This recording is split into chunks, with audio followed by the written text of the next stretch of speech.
Hi friends, welcome to the smart summary. हम बहुत बार कहते हैं कि बस ये जॉब मिल जाए या ये बिजनेस डील हो जाए तो लाइफ सेट हो जाएगी। इनडायरेक्टली हम चाहते हैं कि इसके बाद लाइफ में कोई चेंज ना हो और हम जो काम अभी कर रहे हैं वही करते करते नई सक्सेस हाइट्स अचीव कर लें। बेसिकली चेंज को रेजिस्ट करना नेचुरल ह्यूमन बिहेवियर है जो हमें अधिकतर लोगों में देखने को मिलता है। पर क्या चेंज को एक्सेप्ट ना करना एक सही बिहेवियर है, या इसे हैप्पीली एक्सेप्ट करना हमें लाइफ में कुछ हेल्प कर सकता है? समझने के लिए सुनते हैं एक बहुत इंटरेस्टिंग स्टोरी। एक जगह चार लिटिल कैरेक्टर्स रहते थे जो चीज पे डिपेंडेंट थे। इनमें से दो चूहे थे जिनका नाम स्निफ और स्करी था, और दो लिटिल मैन थे जिनका नाम हेम और हॉ था, जो कि ह्यूमंस की तरह सोचते और एक्ट करते थे। तो हर सुबह ये चारों अपने रनिंग सूट्स और जॉगिंग शूज पहन के चीज ढूंढने मेज में निकल जाते। एक दिन सभी को चीज स्टेशन सी पे खूब सारा चीज मिला और वो फाइनली बहुत खुश हुए कि उनकी ये भागदौड़ खत्म हुई। फिर चारों ने हर सुबह चीज स्टेशन पे आना शुरू किया और खूब एंजॉय किया। स्निफर्स करी डेली सेम टाइम पे अपने घर से निकलते और मेज में रन करते हुए चीज स्टेशन सी पे पहुंच जाते। हेम और हॉ भी डेली सेम रूटीन फॉलो कर रहे थे, लेकिन फिर कुछ टाइम बाद वो थोड़े लेजी हो गए और आराम से उठ के चीज स्टेशन सी पे आने लगे। इनफैक्ट थोड़े टाइम बाद उन्होंने अपने जॉगिंग शूज को साइड में फेंक दिया और चीज स्टेशन सी पे कंफर्टेबल होने लगे। हेम ने कहा, यहाँ बहुत चीज है और हम आराम से अपनी लाइफ बिता सकते हैं। यहाँ तक कि वो उस चीज को अपना चीज मानने लगे। थोड़े टाइम बाद हेम और हॉ की ये सक्सेस एरोगेंस में कन्वर्ट हो गई और उसके चलते वो ये तक नोटिस नहीं कर रहे थे कि आसपास क्या हो रहा है। स्निफर्स करी सेम रूटीन फॉलो करते रहे, अपने शूज को पास में रखते, आसपास हो रहे चेंजेस को ऑब्जर्व करते और फिर डेली चीज एंजॉय करते रहे। अब एक दिन स्निफर्स करी चीज स्टेशन सी पे पहुंचे और देखा वहां कोई चीज नहीं था। ये देख के वो सरप्राइज नहीं हुए, क्योंकि वो डेली हो रहे चेंजेस को ऑब्जर्व कर रहे थे और किसी दिन चीज का ना मिलना एक्सपेक्ट भी कर रहे थे। उन्होंने इस सिचुएशन को ओवर एनालाइज नहीं किया। उनके अकॉर्डिंग सिचुएशन और सॉल्यूशन दोनों सिंपल थे। चीज स्टेशन सी पे चीज खत्म हो चुका था और नई चीज को ढूंढने के लिए उन्हें फिर से मेज में निकलना होगा, और उन्होंने ऐसा ही किया। उसी दिन बाद में हेम और हॉ चीज स्टेशन सी पे पहुंचे, और क्योंकि वो टाइम के साथ हो रहे चेंजेस को ऑब्जर्व नहीं कर रहे थे, उन्हें यकीन ही नहीं हुआ कि हमारा चीज कहीं जा सकता है। तो हेम जोर से चिल्लाया, it's not fair, who moved my चीज। उनके हिसाब से उन्हें इस चेंज के बारे में नहीं बताया था और उनके साथ गलत हुआ था। और यही सोचते हुए वो चीज स्टेशन सी पे रुके रहे और सिचुएशन को ओवर एनालाइज और कॉम्प्लिकेट करने में लगे रहे। हॉ ने एक स्टोन लिया और वॉल पे लिखा, द मोर इम्पॉर्टेंट योर चीज is to you, the more you want to hold on to it. अब यहाँ इस चीज का मतलब हम सबके लिए अलग हो सकता है, जैसे कि कोई job, business deal, fitness, relationship, money, etcetera etcetera. यानी जितना ज्यादा इंपॉर्टेंट हमारे लिए वो चीज होता है, उतना ही ज्यादा हम उसे अपने पास रखना चाहते हैं। और ये करते टाइम बहुत बार हम उसमें हो रहे चेंजेस को ऑब्जर्व नहीं कर पाते, और फाइनली जब खुद को एक हेल्पलेस सिचुएशन में पाते हैं तो समझ ही नहीं पाते कि अगर चाहते तो इस सिचुएशन को बेटर कंट्रोल कर सकते थे। नेक्स्ट डे हेम और हॉ फिर से चीज स्टेशन सी पे आते हैं, इसी उम्मीद में कि शायद कोई चीज वापस रख दे, लेकिन ऐसा ऑब्वियसली नहीं होता। हॉ इस बात को एक्सेप्ट ही नहीं करना चाहता था कि वहां से चीज स्लोली खत्म हुआ था।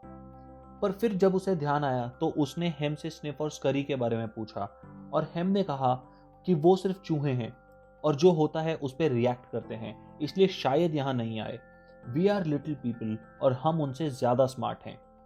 हॉ ने कहा, लेकिन हम स्मार्टली बिहेव तो नहीं कर रहे, यहाँ चीज नहीं है और हम डेली यहाँ वापस आ जाते हैं। हमें टाइम और सिचुएशन के साथ चेंज होना चाहिए।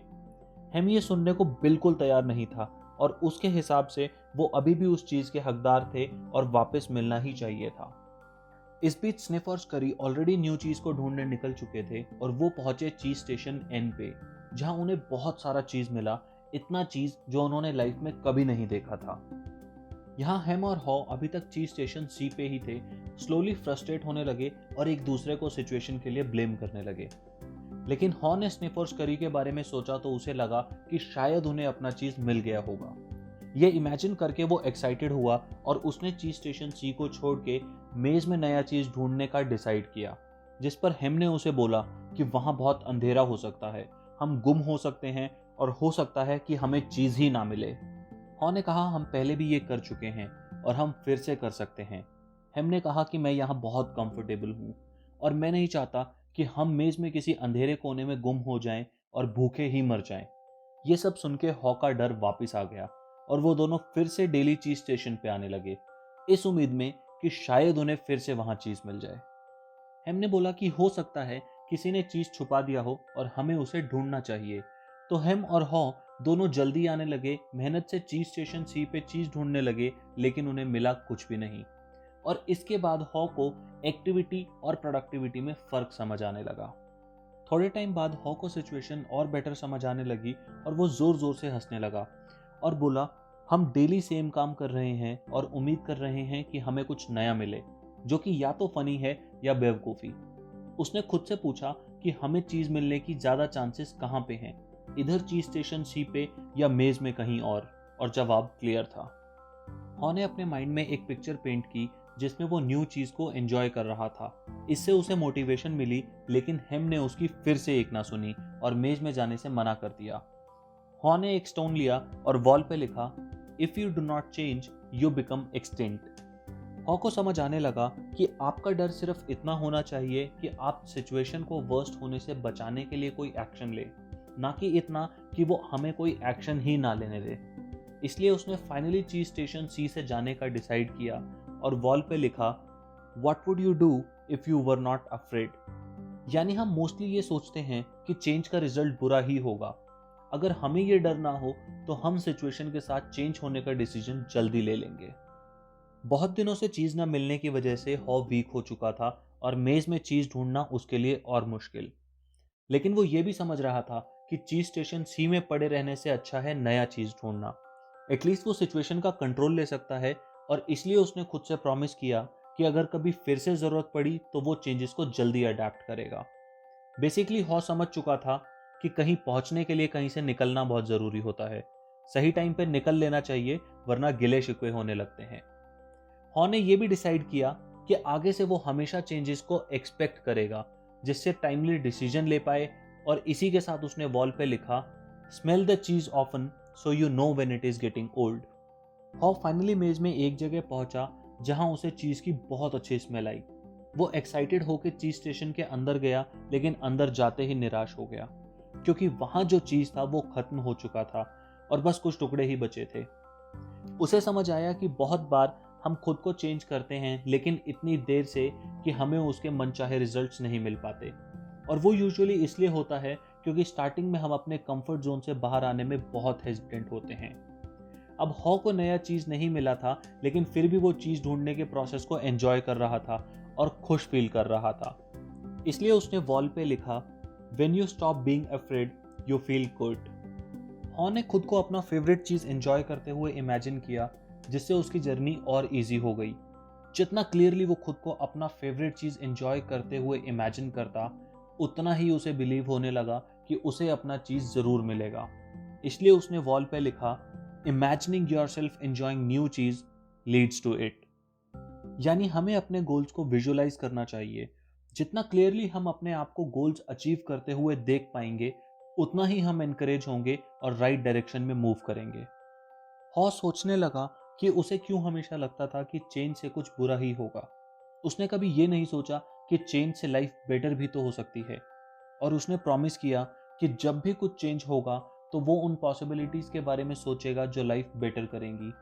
और इसलिए उसने वॉल पे लिखा, it is safer to search in the maze then remain in a cheeseless situation.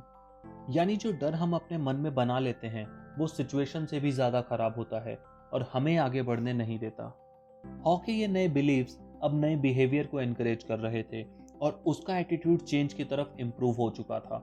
उसने वॉल पे लिखा, when you change what you believe you change what you do. हॉ को अब थोड़ा बहुत चीज इधर उधर मिलने लगा था, जिससे उसकी स्ट्रेंथ वापस आने लगी और वो और अच्छे से चीज को ढूंढ पा रहा था। फाइनली वो एक चीज स्टेशन पे पहुंचा जहां उसे बहुत सारा चीज मिला, ऐसा जो उसने लाइफ में कभी नहीं देखा था। और साथ ही उसे दिखे स्निफ और स्करी भी। उसने फटाक से अपने दोस्तों को हेलो बोला और खूब चीज एंजॉय किया। बस इस बार उसने अपने जॉगिंग शूज साइड में नहीं बल्कि अपने पास रखे। यहाँ तक कि वो अब डेली चीज स्टेशन पे हो रहे चेंजेस को ऑब्जर्व करता और कभी कभी मेज में चीज ढूंढने भी निकल जाता, जिससे वो आगे होने वाले चेंजेस के लिए खुद को प्रिपेयर कर सके। इस स्टोरी के टेक अवेज हम इन पॉइंट्स में समराइज कर सकते हैं। Change happens, they keep moving the cheese. Anticipate change, smell the cheese often so you know when it's getting old. Adapt the change quickly, the quicker you let go of old cheese, the sooner you can enjoy the new cheese. Enjoy the change, be ready to change quickly and enjoy it again and again. आप खुद को कौन सा character मानते हैं, Snape, Scurry, हेम या हॉ? मुझे कमेंट सेक्शन में ज़रूर बताएं। ये बुक मुझे पर्सनली बहुत पसंद है और मुझे लगता है कि ये बुक सबको एटलीस्ट एक बार हर साल ज़रूर पढ़नी चाहिए। अगर आप इस बुक को डिटेल में पढ़ना चाहते हैं तो डिस्क्रिप्शन में दिए लिंक से बाय कर सकते हैं। अगर आपको ये वीडियो हेल्पफुल लगी हो तो वीडियो को लाइक और चैनल को सब्सक्राइब करके बेल आइकन प्रेस करना ना भूलें, ताकि मेरी सब वीडियो का नोटिफिकेशन आपको ज़रूर मिले। साथ ही शेयर करें ये वीडियो अपने फैमिली और फ्रेंड्स के साथ, जिससे वो भी इस नॉलेज को अपनी लाइफ में यूज़ कर सकें। मिलते हैं नेक्स्ट बुक समरी में, तब तक के लिए पढ़ते रहिए और पढ़ते रहिए।